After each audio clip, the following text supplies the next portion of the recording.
Kung hindi tayo naglulukuhan dito, eh ano? Natatakot siya? At sinabi pang ipakunting ka daw. Congressman Paduan. Kasi Sino yung unggoy na yan?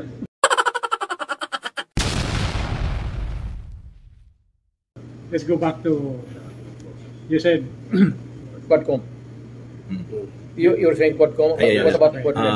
kasi iniglitahan ka daw pero Attorney Delgra.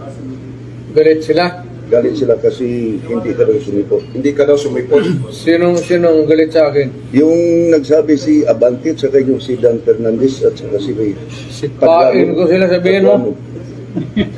Tangina. Pera nila. Wala na akong pera eh.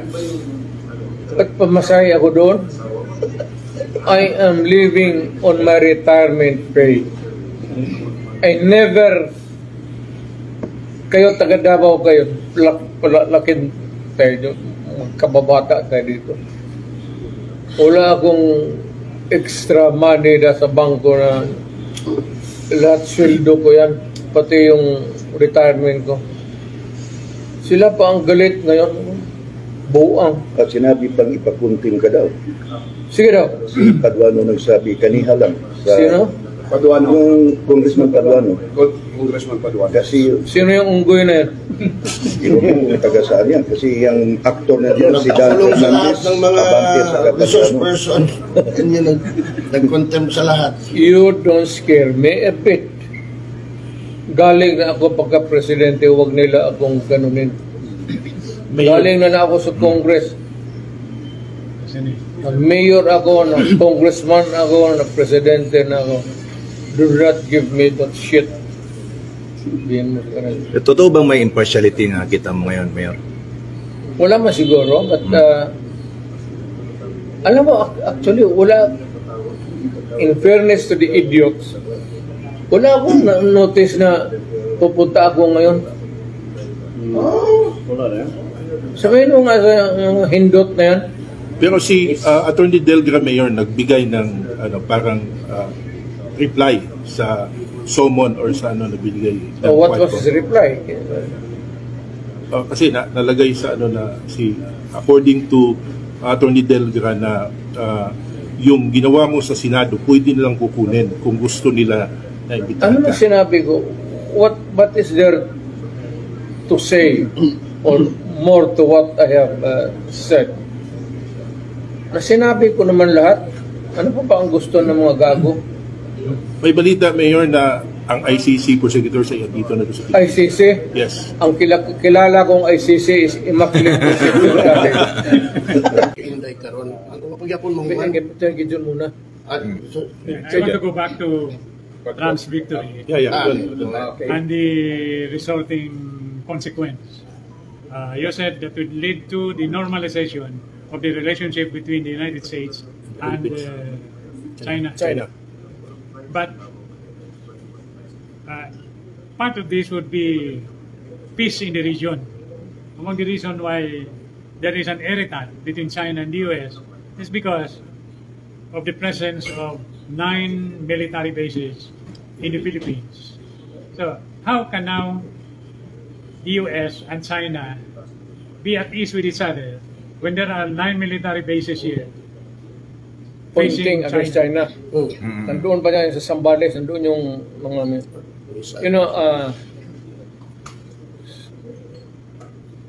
malayo pa kasi ang, but it would be good as any other time for the Philippines to ponder na it is not to the best of our interest as it was then, as it is now.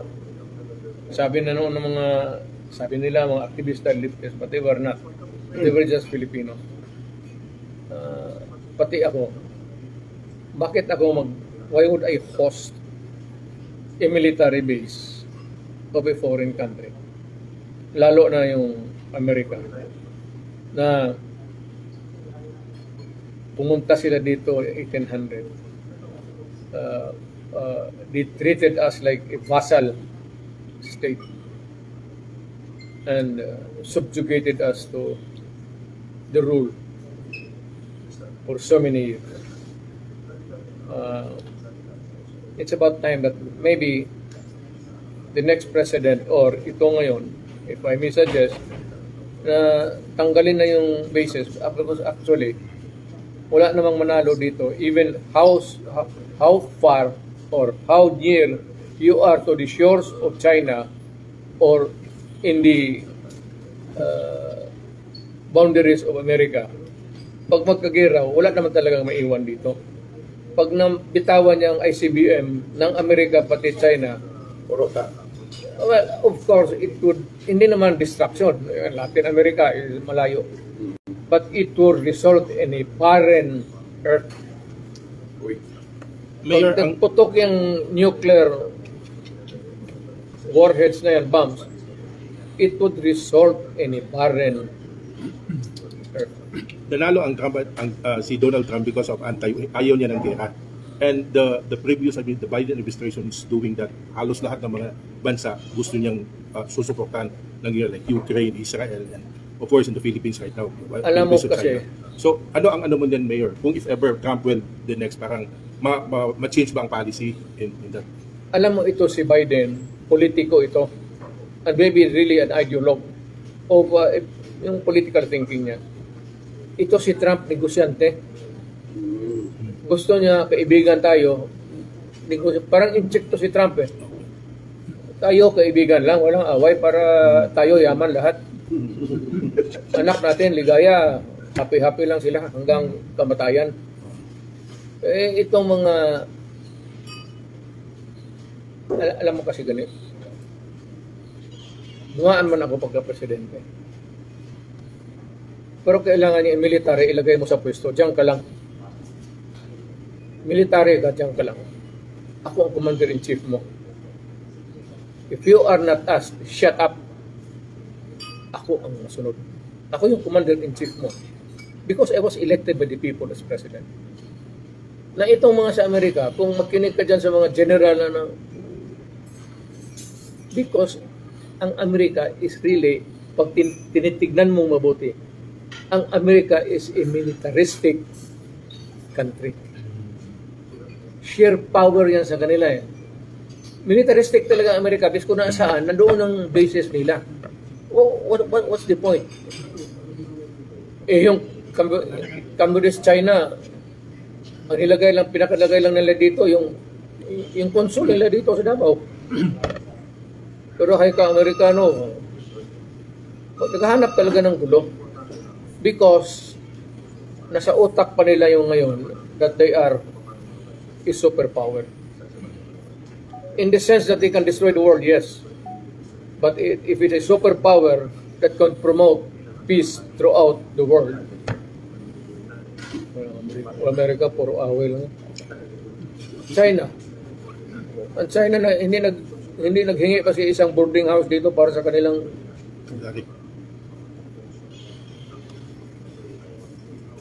May Mayor, ang si Donald Trump, isa sa mga nagiging supporters niya is Elon Musk, which is #1 billionaire sa buong mundo.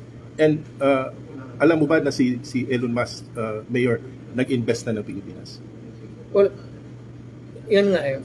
Ito si Trump, pati ito si Elon Musk. Yes po. Magkaintindihan yan sila. Kaya ang sa utak nila, kung paano yayaman lahat, ayaw ng away. Ang problema nitong mga, lalo na, hindi naman, pardon my language. Pero itong may tendency na military, police. Kung ganun ang utak mo, talagang walang mangyari sa buhay ng bayan mo. Malaman mo talaga, yung police pati military, diyan kayo. Huwag kayong gumalaw dyan hanggang hindi ko kayo tinatawagan. Do not make your own decision. You do not decide for us in this country kasi hindi kayo elected na tao. This is a democracy. Now, if you are in the authoritarian regime, ibang istorya yan. But that's what makes the world complicated. Tayong democracy, talagang ang tutok natin yung leader na pinili ng tao. Kagaya ko dito sa Davao. Kung sinabi kong ganito, kasi ako yung pinili ng tao. Kung gusto mo na, mag-mayor ka muna, o mag-presidente ka muna. Para kung gusto mo masunod.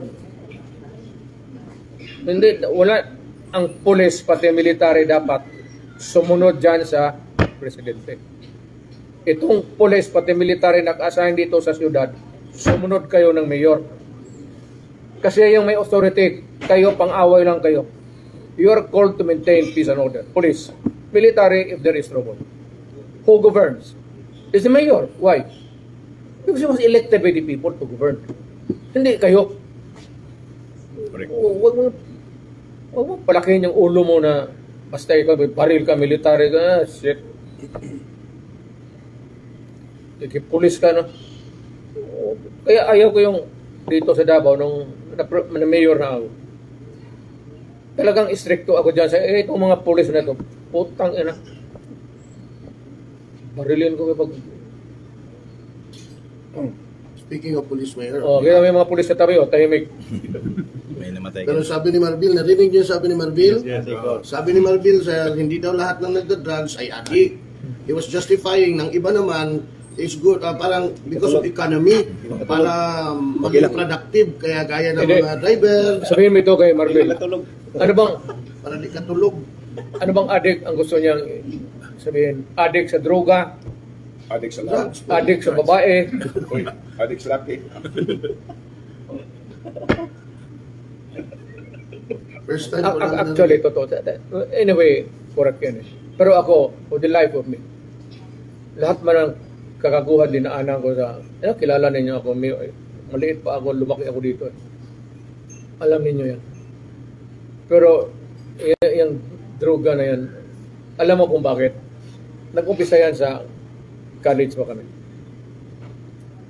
Alam mo, nakikita ko yung mga classmate ko. Pero itong mga judges na ngayon, ha? And would you believe it, yung iba naging justice ng Court of Appeals. Marami akong classmate. Sa eskwelahan ko, marami akong yung halos mga best brad ko sa fraternity. Nung college of law kami, nag-hit-hit yung mga gago. AB kami. Tapos, sa isang apartment ng taga Davao, patay na ngayon, doon kami nag-standby kasi may-ari sila ng 4 na 4-door apartment. Joel Babista. Joel Babista. Brad ko yun eh. Magpunta kami sa bahay nila, na may-ari man sila ng apartment. Yung kanyang apartment, malaki kasi siya may-ari na. Mag-hit-hit yung mga brad ko. Pati siya. Sige, tapos nagtatawanan sila sa sarili nila. Wala namang natatawa. Wala namang katawanan. Sabi ko, mga buang ito. Ano nakain ito?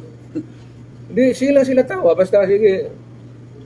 Sabi ko, no, AB pa kami. AB pa. Hanggang nag-college of law kami sa San Beda.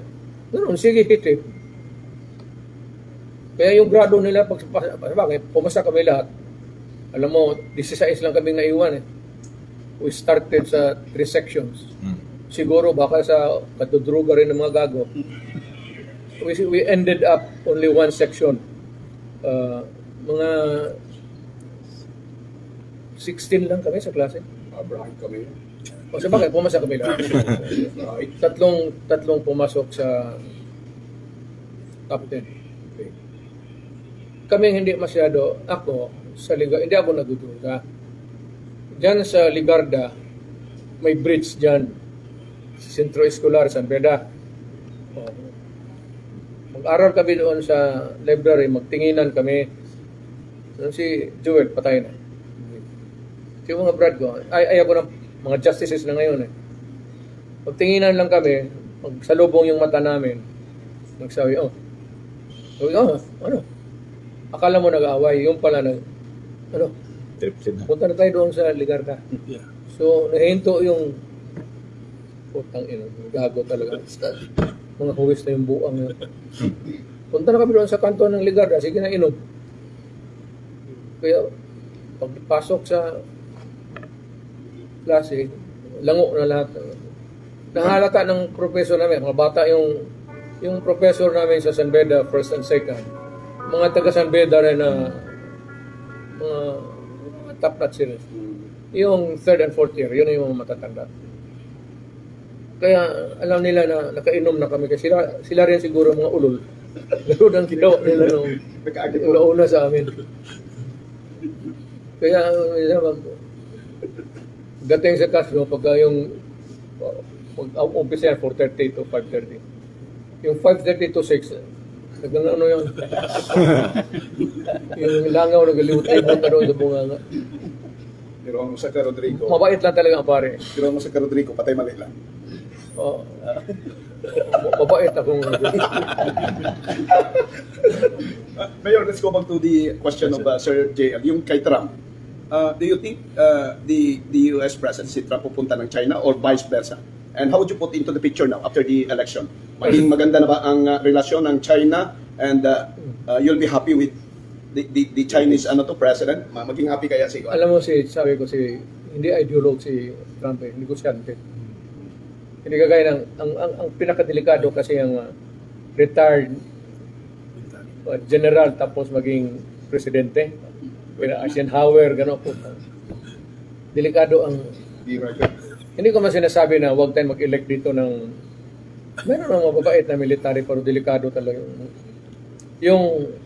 I'm not trying to belittle their... Pero yung mindset nila, galing military academy, dito sa atin, PMA, tapos ma-assign, gera dito, gera doon.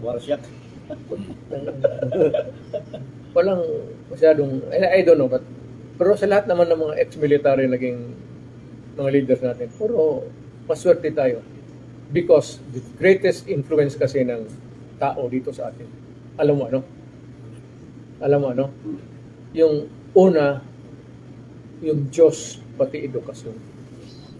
At karamihan sa atin, ako, from Ateneo, na-expelled ako ng Ateneo. So, pumunta ako ng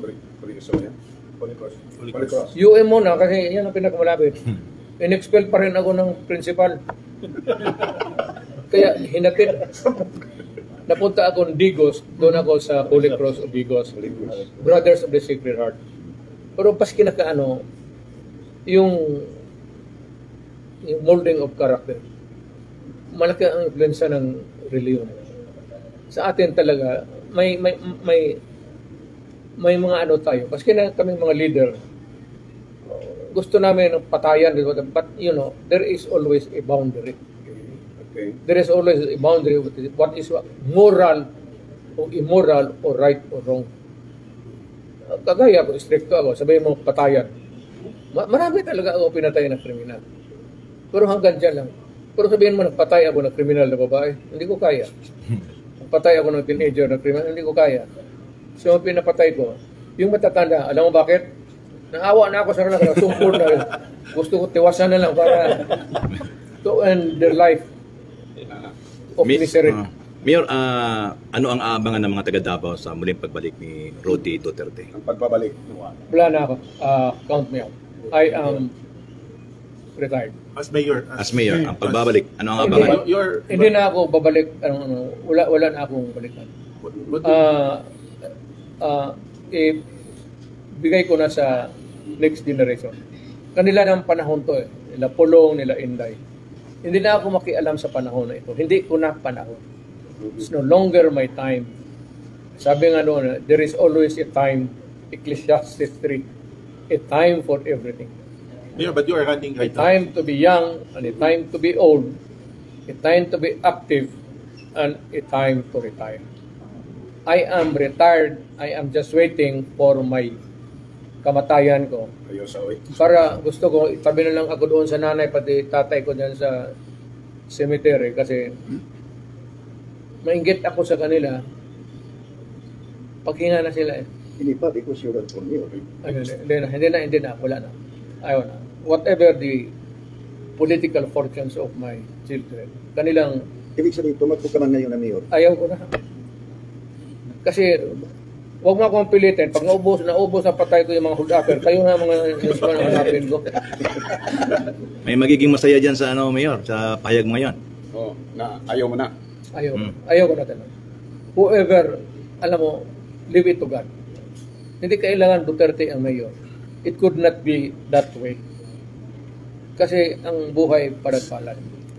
Kung nasa palad nila, Indayan, ni Pulong, if they stay there forever or just for one election and re-election, nasa palad na yan. But ako, tapos na ako, ibigay ko na naman sa chance sa iba. Wala na akong mahingi sa Diyos. We came here in 1950. Migrants lang kami dito. Talagang mahirap kami. Kasi alam mo bakit? Alam ang sikreto ng immigrant story sa Davao. And in Mindanao. Kung mayaman ka sa Luzon at may coconut plantation ka sa Visayas o yung makukuprasan ka doon,